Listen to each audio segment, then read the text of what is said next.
Allô? Allô? Allô? Ah, c'est toi, bonjour. Et bienvenue sur Allô, à livre ouvert, le podcast qui nous fait raccrocher les téléphones. Et décrocher les livres des bibliothèques.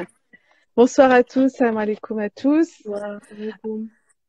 Alors, Allô, c'est À livre ouvert, un podcast littéraire qui a pour but de vous faire découvrir des auteurs peu connus et de vous replonger dans la lecture, de vous donner les bienfaits de la lecture, histoire que vous ayez envie d'ouvrir vos livres des bibliothèques, tout simplement. Comment Exactement. vas-tu? Comment ça va, Anna? Ça va et toi? Très bien. J'ai l'impression Alhamdoulilah, qu'on est très sur bien. une bonne qualité de son, là, c'est bien. Oui, d'ailleurs, si vous pouvez nous dire, est-ce que vous nous voyez bien? Est-ce que vous nous entendez bien? J'ai Si on l'impression n'a que le pas de réponse, 7 ça veut dire que tout va bien. Ouais, je pense. Ouais, ok, super. Ça devrait aller. Ben, du coup, sans plus attendre, on va commencer. Enfin, je vais commencer par vous parler. Tout marche bien. Tant mieux, alhamdoulilah. En rapport avec l'autrice qu'on va recevoir tout à l'heure, pardon, je voulais parler d'une chose sur laquelle on n'est peut-être pas forcément tous restés, on n'a pas forcément beaucoup parlé par la suite, c'était la pandémie. Donc du Covid-19, hein, je pense que ça n'a échappé à personne, étant donné que le monde s'est arrêté pendant 2 ans et qu'on en paie encore les conséquences. Et je voulais parler du coup forcément de la lecture pendant la pandémie.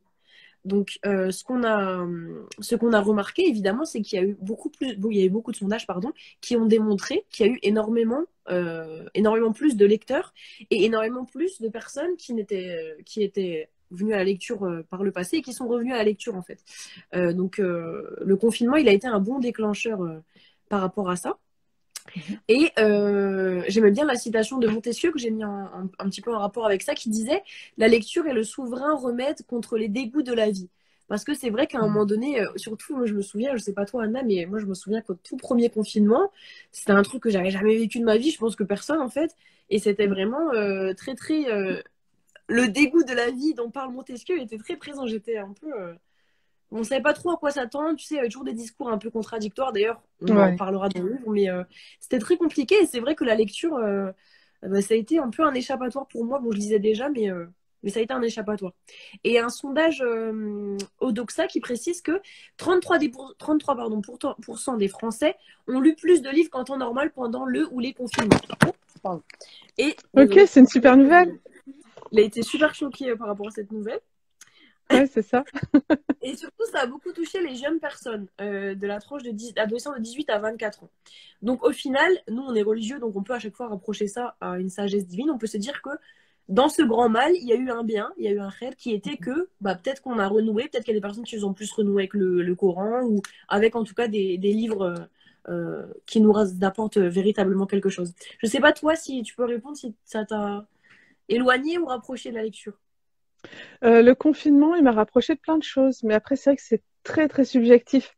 Ça Ouais. dépend, voilà, de ce que tu vis. Et d'ailleurs, dans le livre qu'on va vous faire découvrir après, le confinement est très subjectif selon ta situation familiale, selon est-ce que tu aimais ou pas ton travail. Je pense que c'est pas la même chose. Mhm. Euh, voilà, selon que tu as des enfants ou pas. Enfin, moi, en tout cas, effectivement, ça m'a permis de lire un peu plus. Ouais. Enfin, on a forcément plus de temps. Beaucoup plus de temps. Donc c'était quand même un khair. Est-ce qu'on Ouais. peut passer du coup aux faits scientifiques? Oui, alors, ben moi, toujours en rapport avec le livre qu'on va vous présenter après, j'ai envie de vous parler des artistes en temps de guerre. Mhm. Et donc en décembre 2021, il y a Joséphine Baker qui est entrée au Panthéon. Et il y a un article très intéressant qui a été écrit justement sur l'art et la résistance. Alors, Joséphine Baker, donc c'est une chanteuse qui est très connue, Ouais. qui est née aux États-Unis, arrivée dans les années 20 en France.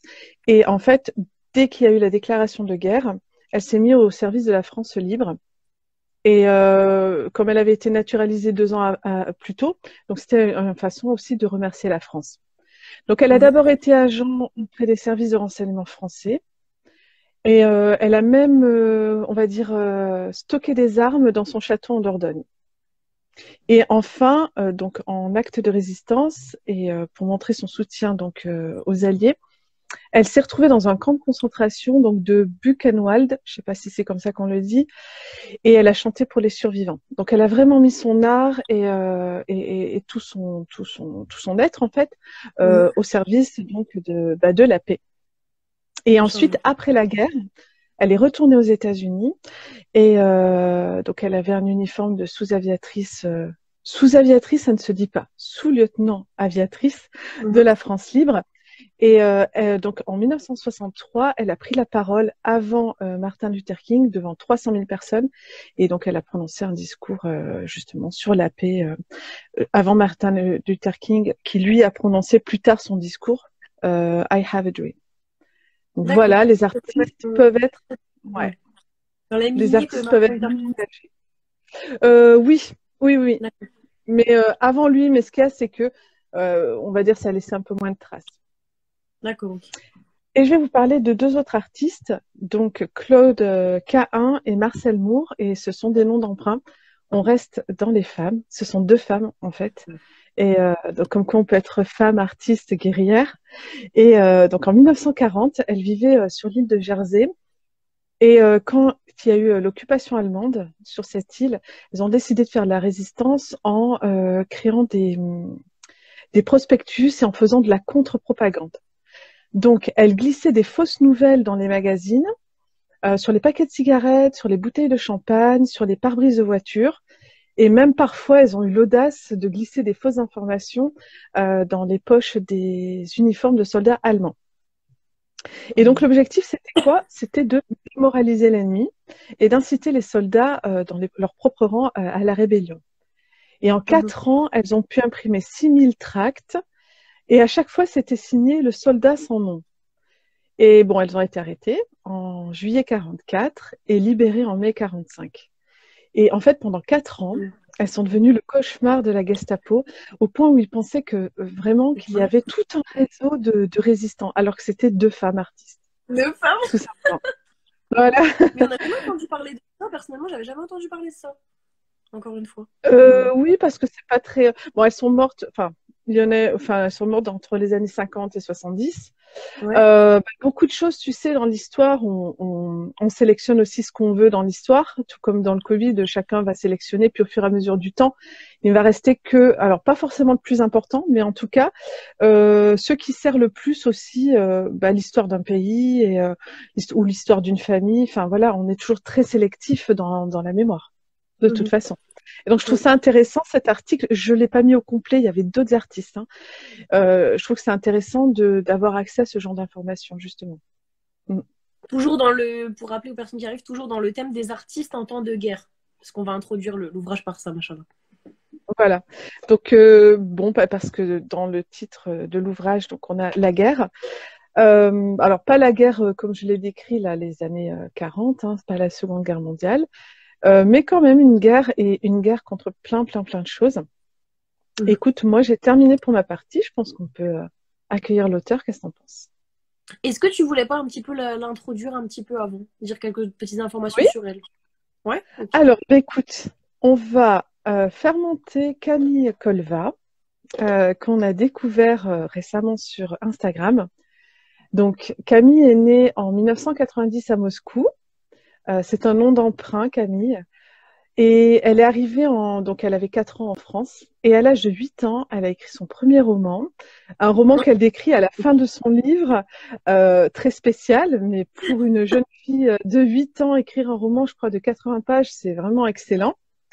Et puis, pour la suite, je pense que Camille va se présenter. Comment je fais? Non, moi, c'est sur le petit plus. T'as un petit plus en dessous. Ok.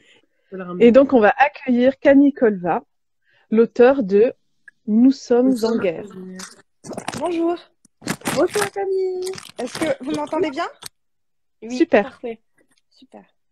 Ah, c'est super. Bienvenue merci sur Allo. Merci. Je suis contente d'être là. Merci d'avoir accepté l'invitation. C'est vraiment, vraiment sympa. Et j'ai découvert un livre vraiment... Bon, il y a quand même 400 pages. Faut être motivé. Alors, mais quand on reprend l'histoire... 400 pages, mais avec beaucoup de blanc. Il y a Ouais. beaucoup des chapitres très courts, il y a beaucoup de pages blanches et tout. Donc, en fait, on croit que c'est un livre très épais, mais en fait, c'est pas Ça si va. long que ça. Oui, moi je l'ai lu vraiment parce qu'en général, bon, c'est vrai que les très gros bouquins, ça me rebute un peu, mais l'histoire, elle est vraiment, ça se lit très très facilement. Ça se lit très facilement et Ouais. effectivement, c'est pas des lignes à rallonge, donc c'est court au niveau du texte, etc. Mais voilà. Je vous montre un Alors, petit peu en même temps. C'est la magnifique couverture. Alors, là, je sais ouais, pas ce que t'en as pensé, mais j'ai trouvé magnifique cette couverture. ouais. Et puis Merci, ça merci. présage pas mal des personnages après. Enfin, on a donc les Ouais. 3 personnages sur la couverture.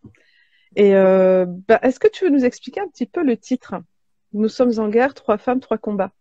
Alors, oui, bah, en fait, le titre, il est tout simplement inspiré du célèbre discours de Macron oh merci, Bantou Biélé, qui était enfin, qui était le jour où il a annoncé le confinement. Il a dit plusieurs fois, nous sommes en guerre, nous sommes en guerre.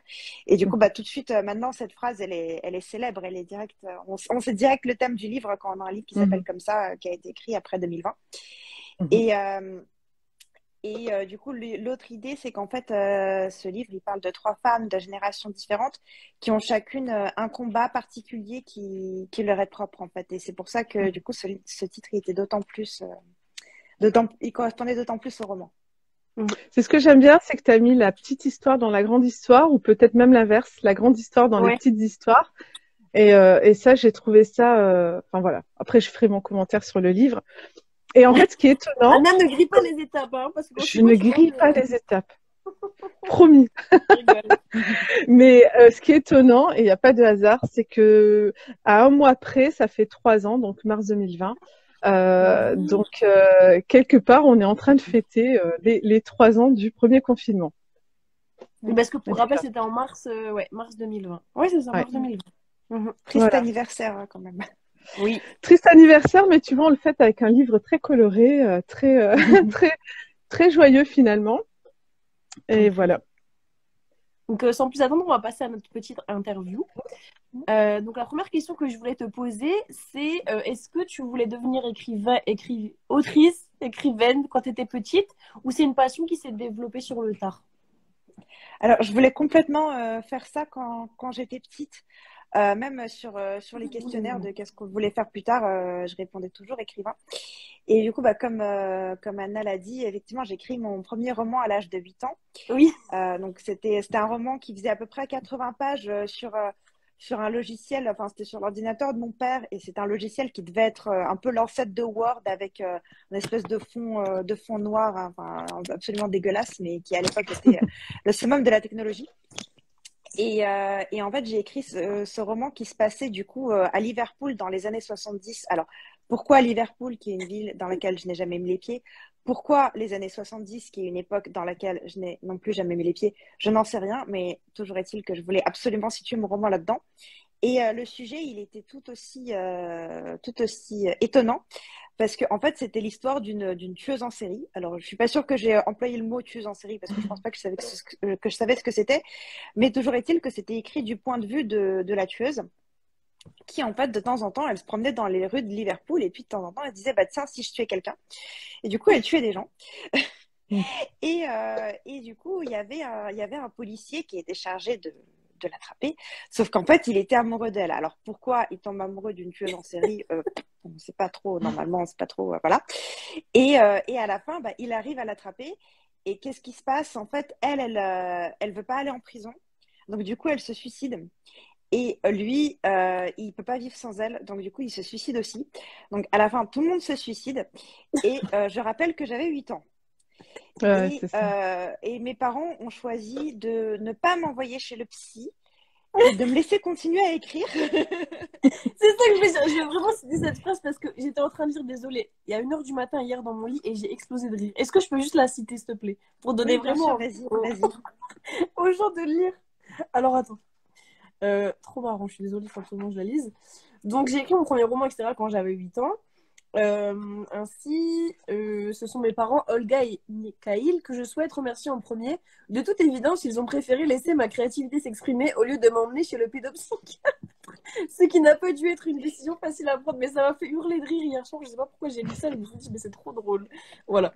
Alors, c'est assez symptomatique des années 90 finalement, parce qu'un enfant ferait la même chose aujourd'hui, il finirait direct chez le pédopsychiatre. Ah, Mais dans les années Oui. 90, les parents, ils étaient plus zen. Bah, Ouais, finalement, c'est pas plus mal parce que bon, tu n'es pas psychopathe et voilà, tout va bien. Ça, je crois pas. Parce que parfois, on crée des oui. problèmes, tu vois, en anticipant beaucoup les choses et en étant vraiment trop, pas trop ouvert, mais trop stressé et à vouloir trop le bien aussi des enfants dans le sens au moindre petit couac, au moindre petit mal-être, bon, qu'est-ce qui se passe, on va. Et finalement, on crée aussi l'ancrage chez l'enfant en disant, ben regarde, tu as un souci ou tu as un problème ou etc. Donc finalement, c'est pas plus mal effectivement. Euh, alors, du coup, si je te parle de ton premier livre, c'est lequel? Bah, Ah bah, mon premier vrai livre, enfin, je le considère pas comme, enfin, je dis que c'est mon premier roman pour l'anecdote, mais celui-là, je le considère pas vraiment comme, comme mon premier roman. Liverpool 1990, meurtre, suicide, 8 ans, waouh, je lis les commentaires, c'est trop drôle. Oui, mais je le considère pas vraiment comme mon premier roman parce que, voilà, j'avais écrit, mais sans vraiment me renseigner. Enfin, vraiment, Liverpool, j'y avais jamais mis les pieds, donc voilà, j'ai décrit tel que j'avais imaginé. Mais mon premier roman sur lequel j'avais vraiment travaillé, parce que là, en fait, j'avais écrit 80 pages, mais après, j'ai pas travaillé dessus. En fait, pour moi, je considérais que c'était fini, que j'avais fait mon travail.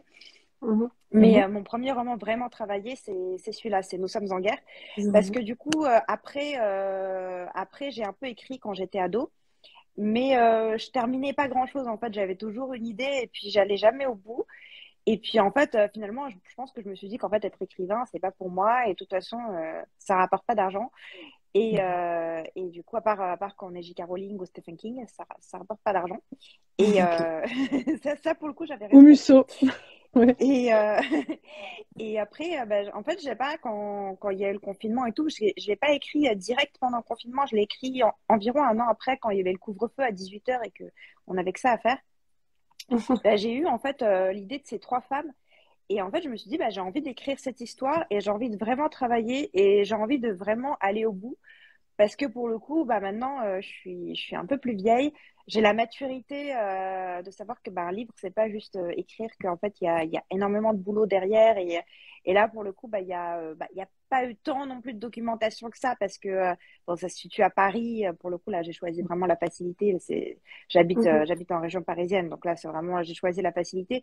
Mais il y a des thèmes voilà, où j'ai besoin de me documenter, notamment le thème des violences conjugales qui est beaucoup abordé dans ce roman, où j'ai Mhm. lu beaucoup de témoignages.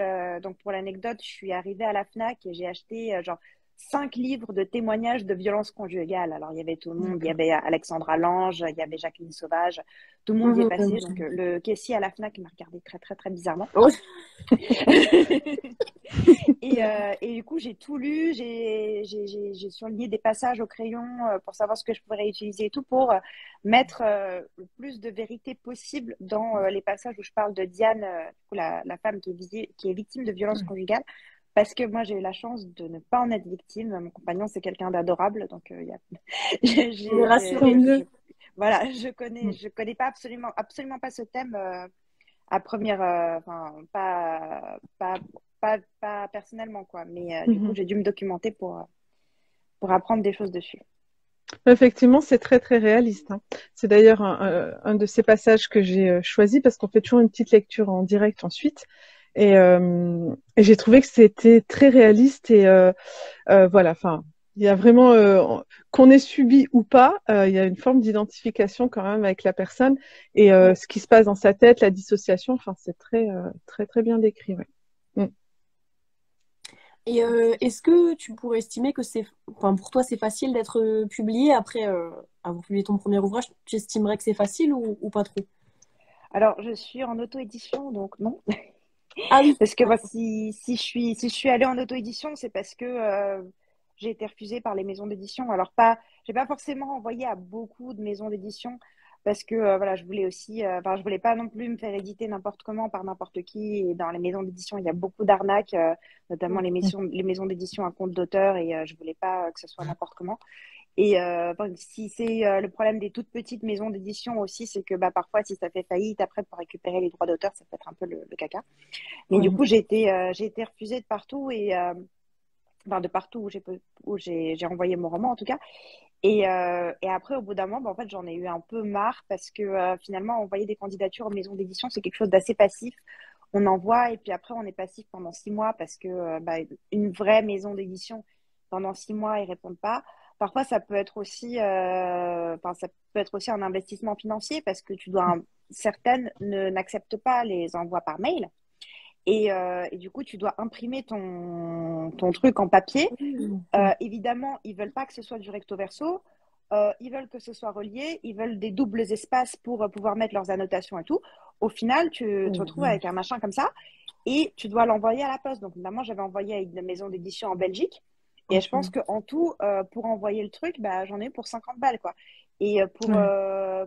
sachant que pour 19 euros par an, et bah, Books on Demand, qui est mon imprimeur, il me référence partout.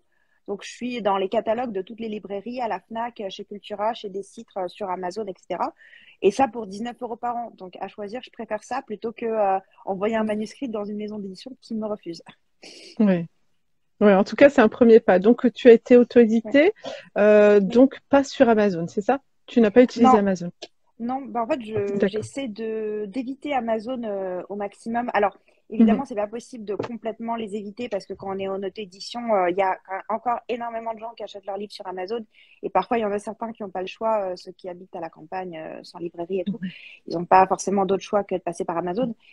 Et, et du coup, bah, j'essaye d'éviter au maximum parce que moi, je trouve que ce qu'il y a de mieux, c'est de faire marcher les petits commerces, les petites librairies de quartier. Et c'est ce que je dis d'ailleurs sur mon site internet, que en fait, avant de se précipiter sur Internet, j'encourage les gens à commander mes Mhm. livres en librairie. C'est une Et bonne initiative. l'inconvénient aussi d'être Ouais. voilà, l'inconvénient aussi d'être auto-édité sur Amazon, c'est qu'on est que sur Amazon du coup. Alors que moi, je suis partout. Oui. Mhm. Ouais. Donc, pour ceux qui nous suivent, c'est Books on Demand, c'est ça? Books on Je connais Demand, pas. ouais, Et comme c'est quoi en livre à fait? la C'est demande. une maison d'édition? J'ai pas bien compris, non? Alors c'est un peu un imprimeur enfin, c'est un imprimeur qui offre aussi un service de référencement, alors qu'on Mhm. peut ne pas prendre en fait. On peut choisir de juste faire de l'impression à la demande, mais sans référencer ses Mhm. livres. Après, c'est un petit peu dommage parce que je trouve que voilà, 19 euros par an, c'est tellement Ridicule, ouais. dérisoire comme Mm, somme mm, pour être partout que voilà, j'ai Ah, même Books pas on hésité Demand. Ok. pour payer. Après, il y a plusieurs services comme ça d'auto-édition et chacun a ses avantages et ses inconvénients. C'est vrai que mm, Amazon, l'avantage qu'ils ont, c'est que la marge de l'auteur, elle est beaucoup plus élevée. Chez Books on mhm, Demand, elle est vraiment ridicule et les exemplaires auteurs sont très chers. Mais je suis commandable en librairie. Et ça, c'est vraiment, pour moi, c'est important, notamment parce que je sais que j'ai des amis qui sont complètement anti-Amazon. Donc, je sais que si je suis que sur Amazon, ils m'achèteront pas. Et oui. puis, moi, je préfère essayer de pas trop donner de sous à Amazon. Mhm. Ouais, ok. C'est un choix, c'est une éthique, hein, Super. à respecter. Mm. Et c'est vrai que de façon Et générale, les gens, dans toute chose, ils vont de plus en plus vers les petites, que ce soit les, même au niveau de la consommation, de plus en plus, on remarque qu'on va de plus en plus vers les petites épiceries, les petits commerces, Mm. les personnes qui font eux-mêmes, tu vois. Il y a beaucoup de, Mm. on est plus dans les petits commerces maintenant. Et c'est bien. Mm. Après, il faut peut-être le budget, mais en vrai, je sais même pas, je pense que c'est une question de calcul, en fait. Bah, de toute façon, il y a la loi du prix unique du livre. Donc, le livre, il sera au même prix. Ouais, Oui. c'est une loi qui est qu'en fait que tous les livres sont au même prix. Il y a, on peut faire des promotions comme ce que fait la Fnac. En fait, si on commande en click and collect, on a moins 5%. Mais bon, moins 5%, au lieu d'être à 16 euros, ton livre, il est à 15,20 € Donc, c'est pas une grosse mhm, réduction. Mais sinon, en fait, les livres, ils sont pas moins chers sur Amazon qu'en librairie. Et en Mm. plus, en librairie, on n'a pas de frais de port. ok. C'est ça. Bah, merci pour le bon plan. Alors, donc c'est ton premier vrai roman. Et est-ce Oui. que tu as l'objectif pour ambition d'écrire de futurs livres derrière ça? Alors, il y en a un qui est tout écrit.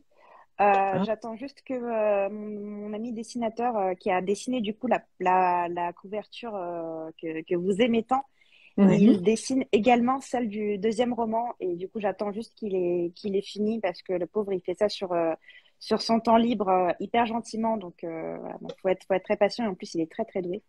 Et du coup mon second roman s'appellera Jackie a dit. C'est marrant. Jackie a dit. Sauf que c'est Jackie. Voilà. Ok, bon. Et tu penses que ce sera à peu près quand la sortie? Alors Aucune idée? j'espère l'e-book dans une semaine. Ah, d'accord, même. ok. Ça tombe bien. Bah, félicitations, hein. Merci. Et puis on attend alors le version papier alors, quand tu auras la Oui. couverture. Oui. Super. Bah, alors la version papier, je pense peut-être. Le e-book c'est pareil, je vais attendre d'avoir la couverture parce que c'est quand même plus vendeur d'avoir Oui. la belle couverture. Mais en général, j'aime bien décaler le e-book et la version papier comme ça. Si jamais il y a des gens qui repèrent des copies dans le e-book, ils me le disent avant que je les mette dans la version papier parce que après, c'est plus compliqué à corriger. Ah, Ouais, oui, c'est pas mal. Et par rapport au sondage que j'ai fait au début de la vidéo, est-ce que toi, tu es quelqu'un qui lit beaucoup ou pas? Ça peut être banal comme question, mais...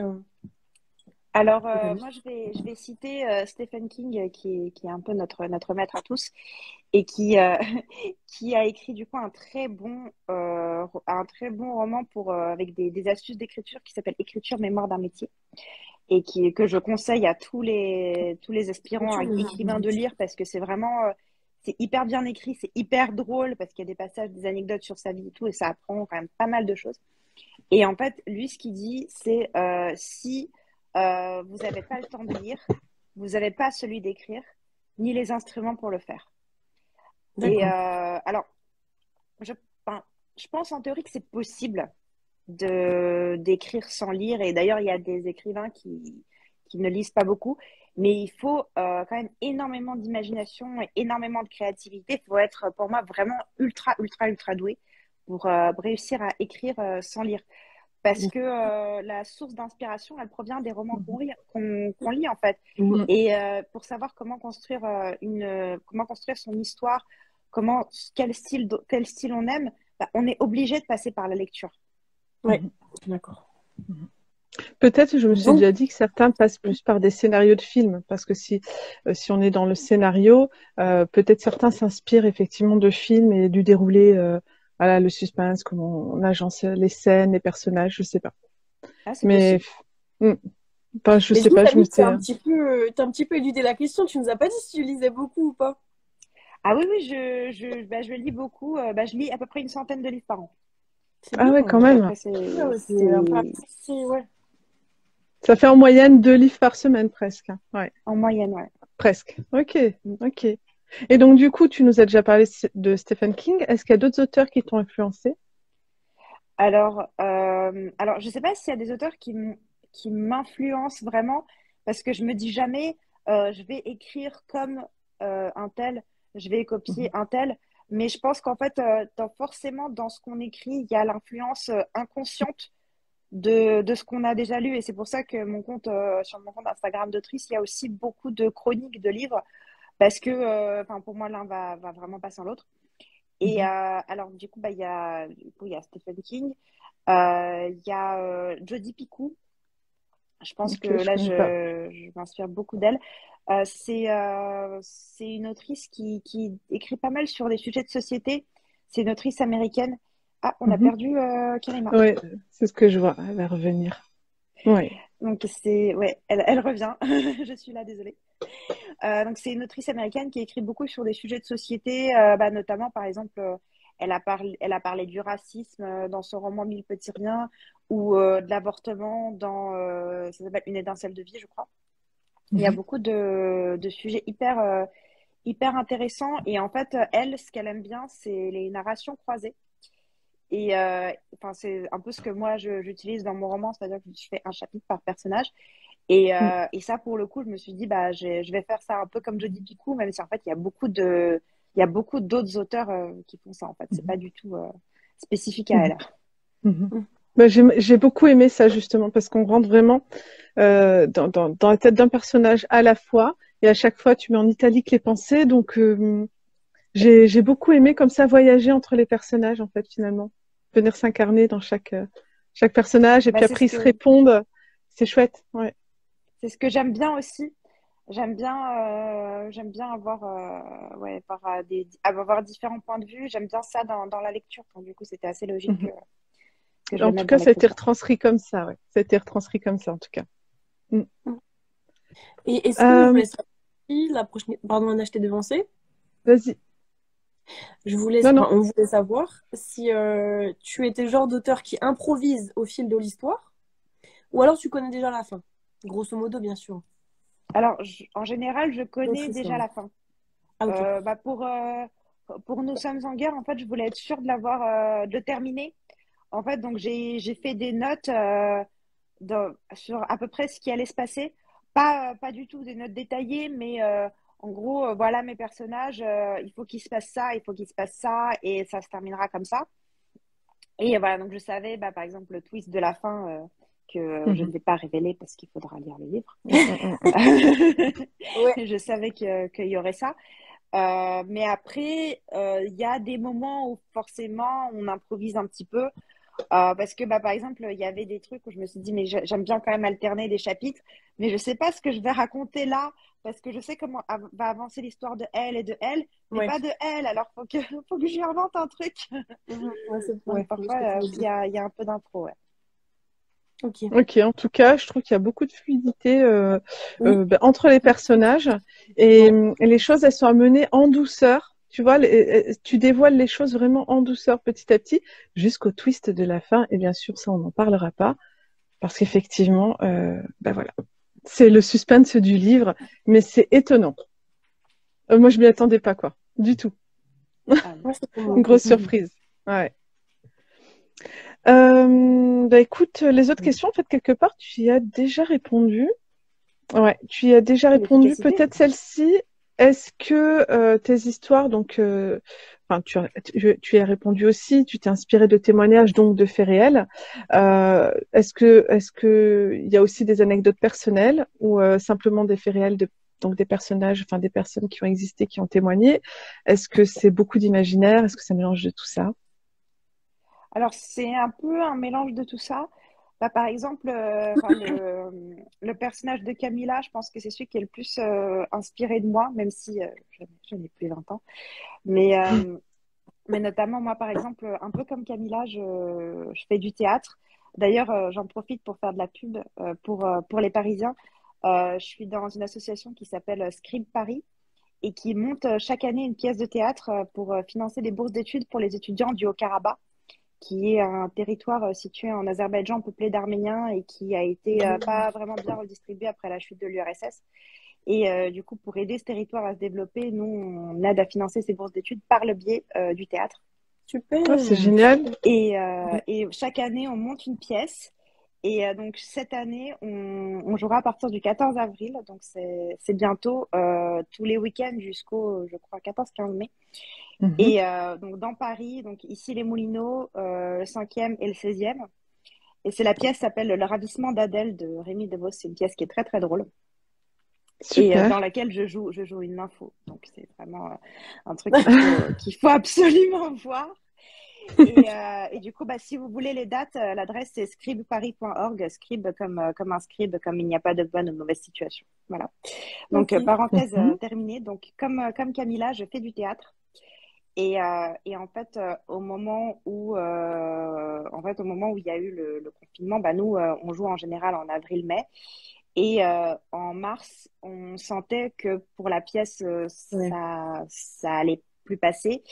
Et on avait fait, bah, on était censé répéter le samedi, qui était le jour de la fermeture des commerces non essentiels. Et en fait, finalement, bah, on s'est tous réunis pour la répétition qui était chez l'une de nous à Clamart. Et en fait, au lieu de répéter, bah, en fait, on s'est un peu rendu compte qu'en fait, on ne pourrait pas jouer. Ah. Et donc, on a répété un petit peu. Et puis après, on a surtout fait des jeux, des trucs. Et puis à ce moment-là, on a appris que, en fait, Édouard Philippe avait décrété la fermeture des commerces non essentiels. Au moment où on était en soirée avec mon asso de théâtre. Et du coup, bah, c'est ce qui se passe au moment où Camilla, elle découvre la fermeture des commerces non essentiels. Elle est aussi en soirée Oui. avec son asso de théâtre. Donc, Oui. j'ai repris un petit peu cette anecdote-là. D'accord, ok. D'accord, oui, oui, avec Alex. Et après, moi, je me suis demandé justement comme le prénom, bon, Camille, Camilla, peut-être Oui, il y avait ouais. Alors effectivement. Camille n'est pas mon vrai prénom en fait. Alors si vous Mhm. voulez connaître mon vrai prénom, il faut acheter le livre parce qu'il est écrit dans les mentions légales. Ouais, attends. Ah, je les ai pas Et, lus, les mentions légales. On lit jamais Mais ça. bah oui, bah justement. Et en fait, alors Camille Kolba, pour Ok. l'anecdote, en fait, bon, comme je l'ai dit, je suis née à Moscou. Donc j'ai un nom de famille russe qui est, bah, c'est difficile à écrire, à épeler et tout. Et en fait, je voulais quelque chose de plus facile parce que je me suis dit, bah, t'es en auto-édition, si en plus t'as un nom que personne n'arrive à écrire, enfin, voilà, personne va t'acheter. Donc j'ai Mhm. voulu simplifier. Et en fait, j'ai simplifié comment? Bah, en fait, j'avais un rendez-vous chez le médecin il y a quelques années. Et en fait, elle avait complètement déformé mon nom de famille. Elle n'avait pas pris mon prénom. Et en fait, Camille Kolba, c'était une déformation de mon vrai d'accord, nom de famille, en fait. Mhm. d'accord, Voilà, ok. qui est normalement russe. Et en fait, je m'étais pas du tout rendu compte, en fait, que j'avais nommé mon personnage Camilla et que moi, j'avais choisi comme nom de plume Camille. Et c'est une de mes bêta lectrices qui m'a dit, mais en fait, t'as pas peur qu'ils remarquent des similitudes entre Camilla et toi? Parce que Camilla et Camille, ça ressemble quand même. Mhm. Et je dis, ah oui. Ouais, ça n'a pas été Ouais, instinctif pour toi, du coup, bah oui, vu que c'est pas ton vrai prénom, d'accord. voilà, Ok. c'est ça. En tout cas, effectivement, je vois ton prénom, donc pareil, il faut acheter le livre pour avoir l'identité de l'auteur, n'est-ce Elle pas? fait trop de Et suspense, là, ça se voit ton oh vrai. bah écoute, il faut, hein. Et tu sais, pour toute ton annonce de théâtre, les lieux, les dates, etc., tu nous les envoies et puis nous, on les mettra sous la vidéo. Et Ah, puis, d'accord, on avec fera, plaisir. voilà, tu feras une story si tu veux avec ça, et puis on relaiera aussi. Et comme ça, les personnes intéressées sur Paris bah, pourront venir te voir avec toute ta troupe. Oui. Ah bah, ça serait super. Et Alors, sachant ben, que l'entrée est gratuite et en fait, après, chacun donne ce qu'il veut et tous les fonds récoltés vont au financement des bourses d'études pour ces étudiants du Haut-Karabakh. Ok. ben ça, c'est génial. En plus, un endroit que je connais pas, enfin, c'est génial d'allier l'art, bah, tu vois, c'est une forme de Ah, résistance en aussi, guerre, entre ouais. guillemets. Vous Ouais, avez c'est vu une ça, ouais. forme d'injustice quelque part, et puis vous utilisez l'art pour aller Mhm. résister ou apporter un peu de liberté à des étudiants qui finalement n'auraient pas cette liberté de faire des études, quoi. Je trouve ça chouette. Ouais, Mhm. très chouette. Alors, ben écoute, une fois qu'on a interviewé, en général, on fait une petite lecture en direct. Et Euh, ensuite, alors moi, j'ai on- choisi comment? j'ai dit, et ensuite, on donne notre avis sur le livre. Même si, bon, Oui, je voilà, pense qu'on s'en exactement. doute un peu. Alors, j'avais pris un long passage, je pense que je vais l'écourter quand même, mais il est incroyable. Alors. Mais pourquoi Diane ne quitte-t-elle pas FX? FX, c'est François Xavier. Par peur pour voir son fils grandir avec un père? Par crainte que FX récupère la garde de Corentin? Toutes ces raisons sont-elles valables? Elle fouille dans la poche de son jean et en sort le ticket de caisse de ses dernières courses. Un message l'a interpellée, elle l'a conservé, sans réfléchir, certaine pourtant de ne jamais s'en servir. Victime ou témoin de violences conjugales, contactez le 17 ou le 114 en urgence. La plateforme de signalement internet arrêtonslesviolences.gouv.fr et le 3919 sont à votre écoute. Je suis une victime de violences conjugales, je suis une statistique. S'ils l'écrivent sur les tickets de caisse, c'est qu'elle ne doit pas être la seule dans ce cas. Évidemment, le confinement a exacerbé ces violences, puisque les femmes sont bloquées toute la journée avec leur mari violent. Et encore, Diane a un peu de chance dans son malheur. FX télétravaille, il est donc obligé de se concentrer sur ses tâches professionnelles. Certaines n'ont même pas cette chance. Et si ça se trouve, ça ne vaut même pas la peine de les déranger dans ma situation. Mais peut-être que sa situation n'est pas une fatalité. Voilà que je parle comme une pub pour un médoc contre les migraines. Diane fixe le ticket de caisse quelques instants. Corentin fait ses devoirs dans sa chambre. FX tape frénétiquement quelque chose sur son ordinateur. Pour la jeune femme, il est si facile de s'éclipser dans la salle de bain et de composer le 3919, parce qu'elle ne veut plus continuer ainsi, parce qu'elle redoute de voir son fils adorable devenir un jour un mari violent ou un jeune homme effrayé par son ombre, incapable de trouver le bonheur, constamment hanté par ses démons. Sur la pointe des pieds, elle marche jusqu'à la salle de bain, puis ferme la porte. Elle ne se barricade pas. Le bruit du verrou pourrait attirer l'attention de FX. Chez les Salomé, on n'utilise pas les verrous. On ne ferme pas les portes. On laisse le diable être le maître aux enfers. Et vraiment, euh, tout le livre, on sent la détresse de cette femme, l'emprise de cet homme sur cette femme. Et Ouais. tous les questionnements qui peuvent passer dans la tête d'une femme qui un coup se dit mais je suis une statistique, bon c'est normal, c'est pas normal, après tout je l'ai mérité, oui mais là quand même, et puis qui subit son sort, enfin vraiment c'est euh, vraiment il y a beaucoup de passages dans le livre comme ça où en tout cas moi c'est le personnage qui m'a le plus alors il y a Brigitte aussi que j'ai beaucoup apprécié aussi, mais qui m'a le Ouais. plus embarqué, ouais. Ouais, voilà. Moi, je vais lire du coup mon passage. Mais Mhm. juste pour rebondir, j'ai beaucoup aimé aussi le passage qu'Anna elle a lu. Il m'a beaucoup Mhm. marqué. Moi, donc, c'est un petit peu plus tôt. Ouais, j'ai noté. Donc, c'est un petit peu plus tôt, c'est aux pages 101 et 102. Donc, la porte de la cuisine, c'est aussi Diane, hein. Franchement, je pense que Diane, elle nous a tout emballé. Enfin, elle est très touchante comme personnage. La Mhm. porte de la cuisine est toujours fermée. Diane, convaincue que son mari se trouve trop loin, fait preuve d'un courage inhabituel. Elle applaudit avec eux. Ce simple geste la rend euphorique. Pendant 2 minutes, Diane oublie ses problèmes. Elle oublie qu'elle est cloîtrée jour et nuit avec un mari violent. Elle oublie qu'elle a dû fermer son salon de coiffure et qu'elle n'a toujours pas bien compris les aides qu'elle va percevoir pour compenser la perte de chiffre d'affaires. Elle oublie à quel point elle veut quitter cette vie, partir avec son fils, et à quel point elle a peur de prendre cette décision. Elle oublie la terreur qu'il imbibe tous les jours de son suc toxique, lui dictant tous ses faits et gestes. Ses applaudissements sont un espoir, un symbole. Les gens n'ont pas encore abandonné toute empathie par peur de la pandémie. Ils ne se sont pas enfermés dans leur coquille par crainte d'être contaminés par le voisin. Ils veulent toujours avoir des contacts humains, même de loin. Ils souhaitent s'unir pour une cause. L'affiche déposée par l'énigmatique Brigitte dans le hall, c'est une preuve. Les applaudissements en sont une autre. Après avoir fini d'applaudir, elle s'aperçoit que des larmes coulent sur ses joues. La vieille dame lui fait un signe de la main et Diane la salue à son tour. Le jeune homme brun lui rend également son salut. En fait, j'ai beaucoup aimé ce passage parce que j'ai ressenti moi aussi quand on a mis ce truc en place d'applaudir, même si je le faisais pas tout le temps, mais j'ai ressenti un peu cette petite lueur d'espoir, genre dans le désespoir de devoir personne de la journée. Et ça m'a beaucoup touché aussi cette petite initiative. Et ça m'a touché le fait qu'elle voit ça comme son unique échappatoire par rapport à son mari, en fait. J'ai trouvé ça très, très touchant. Euh, Anna, tu peux peut-être me donner du coup ton avis sur l'entièreté du livre? Alors, je l'ai déjà un petit peu distillé, Ouais.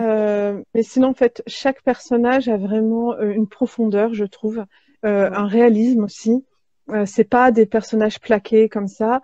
Et puis, en fait, à l'annonce du confinement, chacun a ses challenges vraiment différents.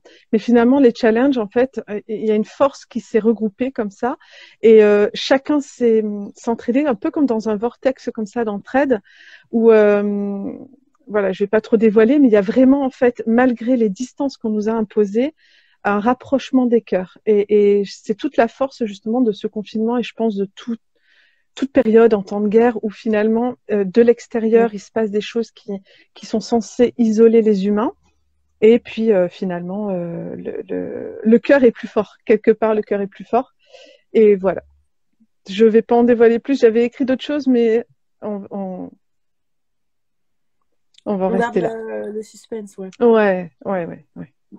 Donc, du coup, pour donner mon avis, moi personnellement, ce que j'ai beaucoup aimé dans un premier lieu, c'est le titre. Ben, tu l'as expliqué, mais par rapport à la phrase de Macron, j'ai trouvé que c'était vraiment très stratégique et très intelligent de mettre ce titre. Parce que nous sommes en guerre, maintenant, c'est devenu une phrase culte. On sait directement, enfin, à moins que la personne ait vécu dans une grotte, mais on sait directement à quoi ça fait référence. Donc, j'ai beaucoup aimé ce titre. Et j'ai beaucoup aimé cet ouvrage de façon générale qui fait partie des rares ouvrages à dépeindre la réalité du confinement. Après, j'ai pas lu tous les livres sur le confinement, mais c'est vrai qu'il y a le côté très. Voilà, tu décris au début, par exemple, Camilla qui est dans une chambre de bonne, qui va devoir rester là H24 ce tout petit espace, Brigitte qui est sans son petit-fils, Diane qui est avec un mari violent. Et ce que j'aime bien, c'est qu'il y a le double côté, donc le côté voilà, de la solidarité, etc., l'applaudissement, tout ça, le fait que ces trois femmes, elles soient finalement devenues amies. Mais tu mâches pas aussi tes mots sur le côté, bah voilà, ça a été une période quand même particulière et douloureuse pour pas mal de monde. Et c'est bien aussi même si on en parle, mais c'est bien je trouve, de le montrer. Et j'ai beaucoup aimé le fait qu'en fait, voilà, c'est exactement comme tu le dis, les destins de ces trois femmes, ils se sont liés. Et c'est vraiment, après c'est une histoire, hein, tu l'as inventée, mais c'est vrai qu'on s'attend pas à ce que bah, qu'ils soient si, je le dis pas, mais qu'ils soient si liés que ça, leur destin, en fait. Enfin, on s'attend pas à ce que ça soit aussi lié que ça.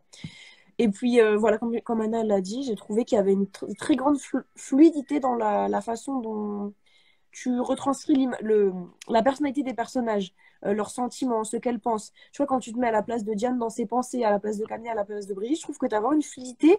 On a vraiment l'impression que c'est trois personnages différents alors que ça vient de toi, en fait. Mais il y a vraiment une vraie hétérogénéité. Et puis, c'est un livre qui est très facile à lire, qui accroche tout de suite. J'aime bien aussi les livres quand même Oui. dans lesquels on arrive à rentrer vite, ça c'est bien aussi. Et il garde un ton jovial et bienveillant. Malgré tout ce qui se passe, il garde un ton jovial et très optimiste. Donc ça, c'est important quand même de garder l'optimisme. Donc voilà, c'était tout pour nos avis. J'ai beaucoup aimé ton livre, en tout cas. Merci. Merci. Et on va terminer avec l'actualité, même si tu nous en as un petit peu parlé, Camille. Est-ce que tu as une autre actualité en dehors donc, de la pièce de théâtre à partir du 14 avril? Bah, du coup, j'ai le deuxième roman qui sort bientôt. Voilà. Effectivement. On est Effectivement. Ah oui. C'est important. Super. Pourquoi pas sur une prochaine émission, du coup?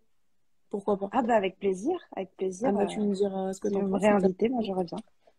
Oh, bah, super. Avec Merci. plaisir. Alors, moi, pour mon actualité, Oui. je suis fraîchement diplômée praticienne en bilan de compétences, spécialité Ikigai, Bravo. voilà, depuis une semaine. Merci. Donc, voilà, je vais tout doucement me lancer, enfin, voilà, élargir mon arc et j'ai rajouté cette corde. Et voilà. Donc, ça, c'est mon actualité, même si pour l'instant, j'y vais doucement, mais en tout cas, c'est une nouvelle porte qui s'ouvre. Ok. Et toi, Kerima? Personnellement, bah, du coup, de façon générale, j'ai toujours ma chaîne YouTube qui est nourrie de plus en plus par toutes mes vidéos en fait que je mets, enfin qu'une sœur, même parce que je suis nulle en technologie, qu'une très chère sœur met toutes les semaines, donc elle nourrit ma chaîne YouTube. Et puis, Nos sœurs ont du talent, donc l'épisode 3 il sortira le 15 mars, donc bientôt. Puis voilà, de Ok. façon générale, tout le temps des sorties de vidéos, un travail continu en fait, alhamdoulilah. Donc voilà, et du coup, c'est tout pour moi. Super, machallah. Alors, on termine toujours avec une citation. On essaie de prendre une citation d'un auteur connu qui rejoint un petit peu le thème du livre, voilà, ce qu'on peut avoir discuté autour de ton livre. Et donc là, c'est tout naturellement qu'on va donner une citation de Sun Tzu, L'art de la guerre. L'art de la guerre, c'est de soumettre l'ennemi sans combat. Voilà. Et Juste c'est pour un petit répondre peu à tout Anissa, l'esprit du livre. juste pour répondre à Anissa, parce que c'est vrai que j'avais parlé un peu de mon ouvrage, c'est pas encore pour maintenant. J'espère que ce sera en 2023, mais ça va arriver. C'est pas encore pour maintenant. Tu vois, ça prouve bien qu'un livre, c'est quelque chose de vivant, parce qu'on essaye on se dit, bon là, je le sors là, mais c'est difficile, je trouve, de tenir une date. Surtout quand on a un métier à côté, en fait, Ouais, on peut pas. Moi, finalement, il y a des gens qui disent, bah, j'écris tous les jours et tout. Moi, je suis admirative de ça parce que c'est hyper fatigant, en fait, d'écrire. Donc, moi, parfois, ouais. dans le cadre de mon boulot, je dois me déplacer dans la France et puis je me lève à 5 heures du matin et après, je prends le train pendant 2 heures et après, je fais mon truc et je reviens à la maison, il est 20 heures. J'ai pas envie d'écrire. Non. C'est ça, bien sûr. Il faut être humain, en fait, avec ça. Alhamdulillah. Bon, Ben, eh ben, sur en ces tout cas, bonnes paroles, merci merci à beaucoup. toi, Camille. Merci, Anna. Ouais, merci pour ton Merci invitation. à Enfin, vous de m'avoir invité, c'est pour gentil. d'avoir répondu. Ça me fait Merci. plaisir. Et donc, vous n'oubliez pas, on va le mettre aussi en dessous de la vidéo et puis on fera de temps en temps des petits posts avec la couverture. C'est vraiment un excellent livre qu'on vous recommande. Merci Et beaucoup. retrouvez du coup Et notre sur épisode ce, bientôt sur YouTube. Voilà. exactement. Et sur ce, très bonne soirée à tout le monde. À Bonne bientôt. soirée, merci. Bonne